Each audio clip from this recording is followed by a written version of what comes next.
오늘 우리가 함께 만나볼 성경 인물은 한나라고 하는 여인입니다. 특별히 여성이 성경에 기록되며 주목되고 있다는 것은 굉장히 큰 의미가 있습니다. 왜냐하면 성경이 기록될 당시의 사회 문화가 여성이라는 존재는 사실상 거의 있는 듯 없는 듯 그렇게 지내는 것이 당연하게 여겨질 정도로 존재감이나 영향력이 없었기 때문에 그런 사회 문화적 상황 속에서 특별히 성경이 언급하고 기록하고 있다는 것은 그만큼 신앙의 후배들에게 큰 귀감이 되는 그런 신앙의 본이 되는 모습들이 있기 때문에 기록되었다는 것을 이야기를 합니다. 단순히 이스라엘의 위대한 선지자 우리 사무엘을 낳았다는 그런 사무엘의 어머니라는 그런 타이틀을 넘어서서 신앙의 큰 모범이 되는 그런 모습이 무엇이 있었는지 우리 함께 말씀을 살펴보고 또 주시는 교훈들을 가지고 함께 기도의 자리로 나아가고자 합니다. 오늘 이 새벽에 함께 기도하고자 하는 첫 번째 기도 제목은 먼저 그의 나라와 그의 의를 구하게 하소서입니다. 먼저 그의 나라와 그의 의를 구하게 하소서입니다. 우리가 잘 아는 마태복음 6장 33절의 말씀이기도 합니다. 우리가 아는 대로 한나는 자신의 아들을 하나님께 달라고 간절히 기도했지 먼저 그의 나라와 그의 의를 구한 적은 없었던 것 같은데 라고 생각하실 수 있을 것 같습니다. 그러나 오늘 말씀을 다시 한번 우리가 잘 살펴보기를 원합니다. 우리 10절 그리고 11절의 말씀입니다. 우리 다 같이 함께 10절과 11절의 말씀을 읽어보겠습니다. 시작.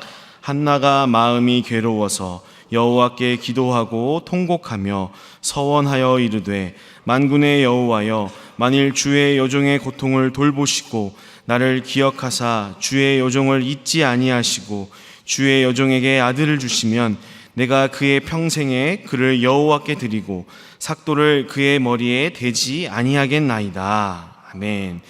이렇게 기도하고 있습니다. 한나가 기도했던 내용을 다시 한번 보시면 나에게 아들을 주시면 평생에 그를 여호와께 드리고 삭도를 그의 머리에 대지 않겠다는 그런 기도의 내용이 있습니다. 이것은 민수기 6장에서 말씀하고 있는 나실인 제도를 전제로 나실인으로 이 아들을 키우겠다라고 이야기하는 것입니다.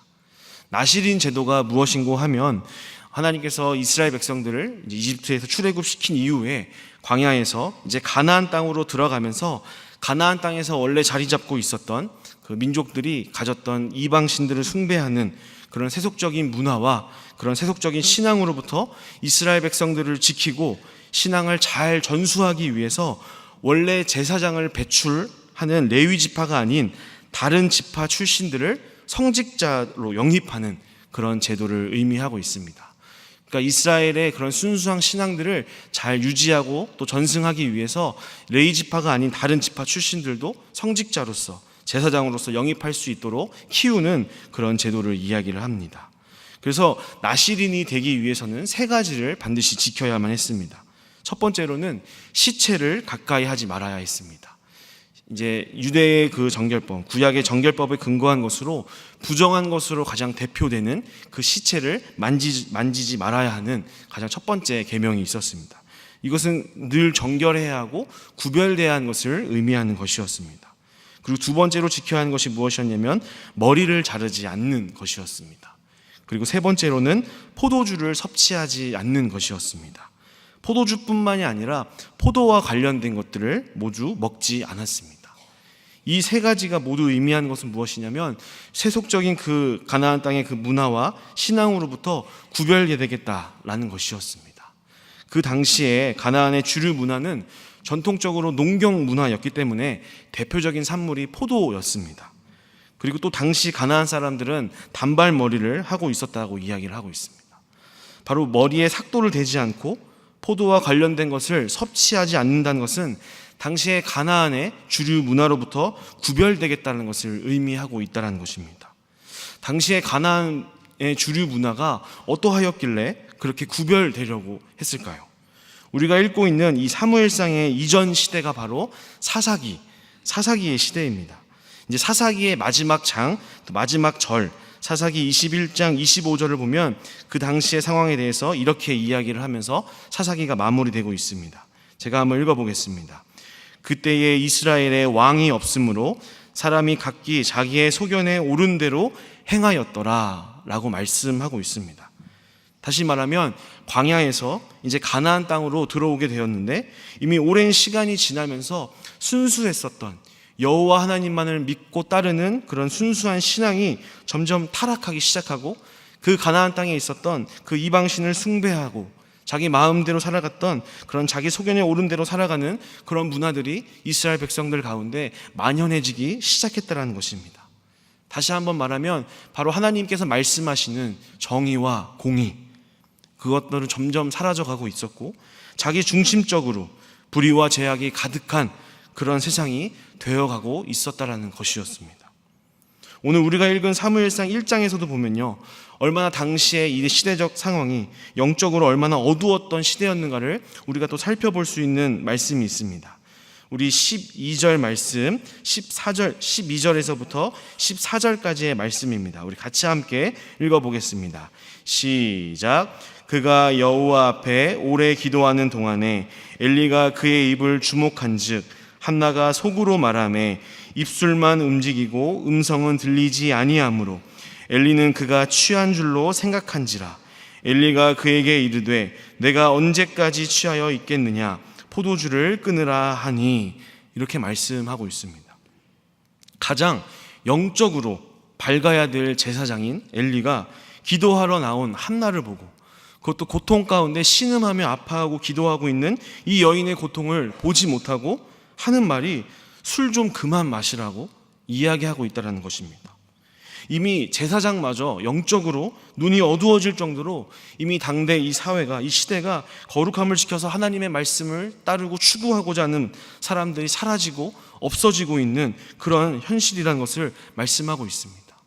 그런 시대적인 상황 속에서 오늘 나오는 한나는 이 시대를 아파하면서 자신이 아들이 없음도 아파하지만 동시에 아들을 주신다면 이 시대를 개혁할, 또 이 시대의 주류 문화에 동화되지 않고 거룩함을 지키며 구별될 하나님의 사람으로 키워가겠노라고 그렇게 결단하며 구하고 있다라는 것입니다. 여러분, 한나는 단순히 자기 아들을 달라고 하나님께 떼쓰면서 하나님께 바칠 테니, 하나님 이런 조건을 달 테니 하나님 아들을 주십시오라고 그렇게 고집하는 것이 아니라 이 시대를 새롭게 할 수 있는, 썩어진 이 가나안 주류 문화 가운데 동화되지 않고 구별된 아들을 달라고, 그런 아들을 키워내겠노라고 이 시대를 향하여 그런 아픔을 느끼며 하나님께 통곡하며 자신의 아픔과 접목하여서 기도하고 있다라는 것입니다. 그래서 하나님께서 이 기도에 응답하셔서 아들을 주시고 한나가 2장에서 감사의 기도를 드립니다.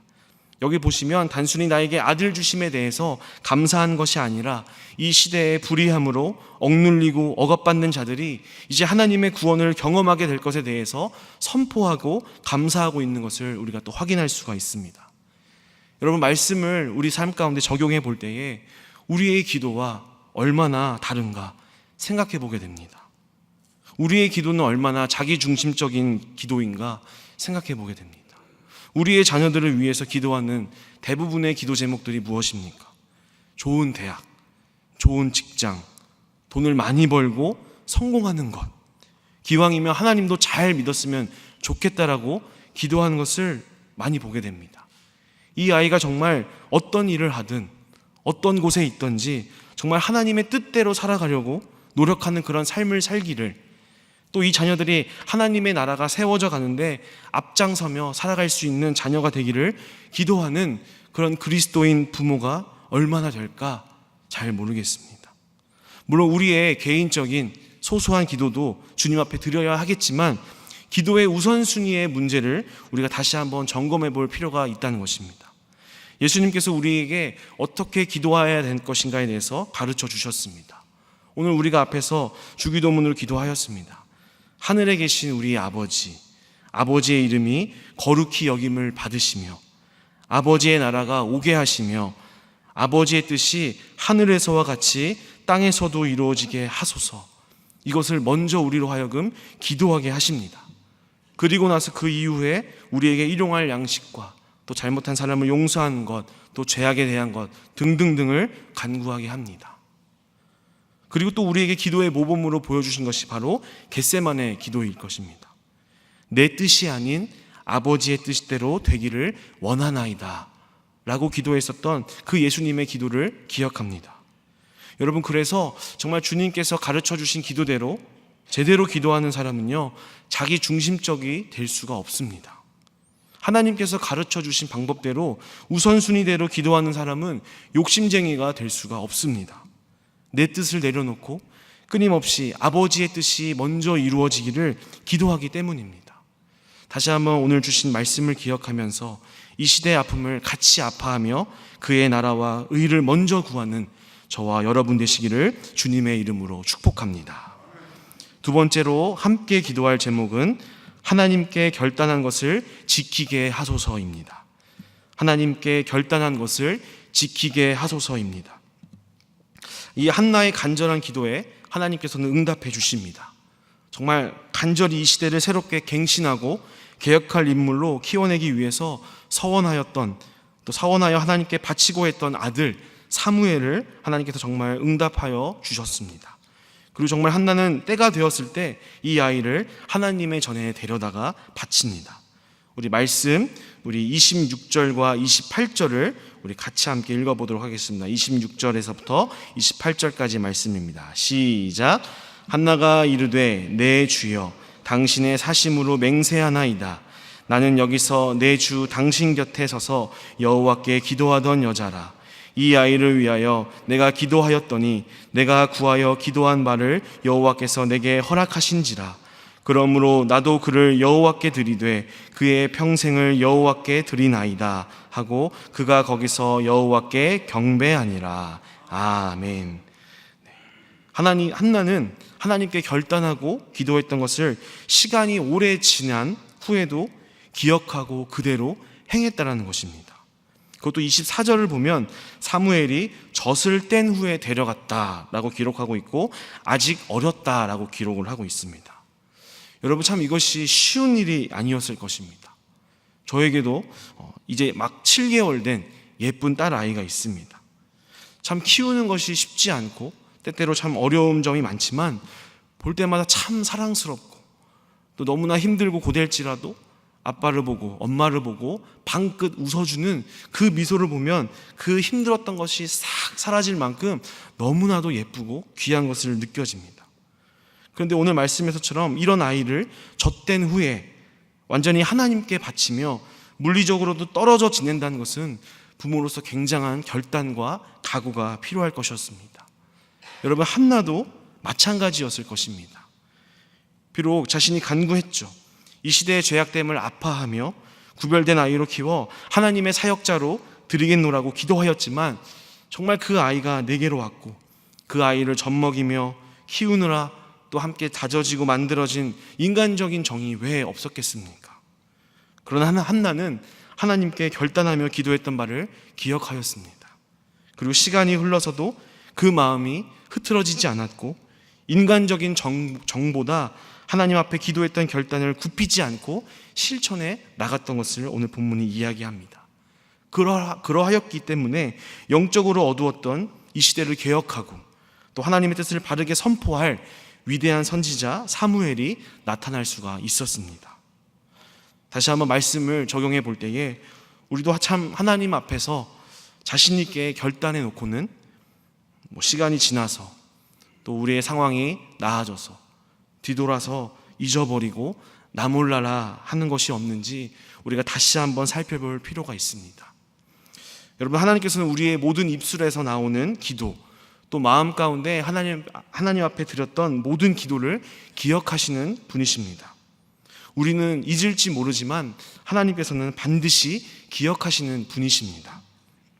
이것은 한편으로는 감사한 일이지만 또 한편으로는 또 두려운 일이기도 합니다.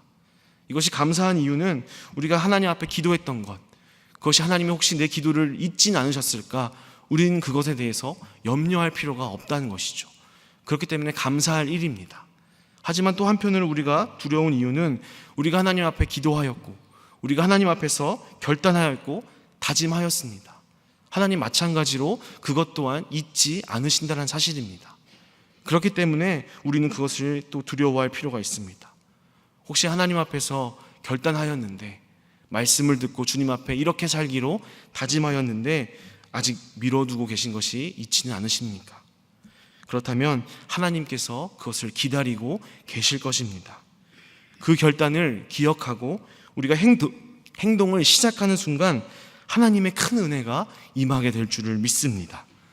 말로만 기도한 것이 아니라 결단한 대로 살아가고 하나님의 큰 복을 받는 저와 여러분 되시기를 주님의 이름으로 축복합니다.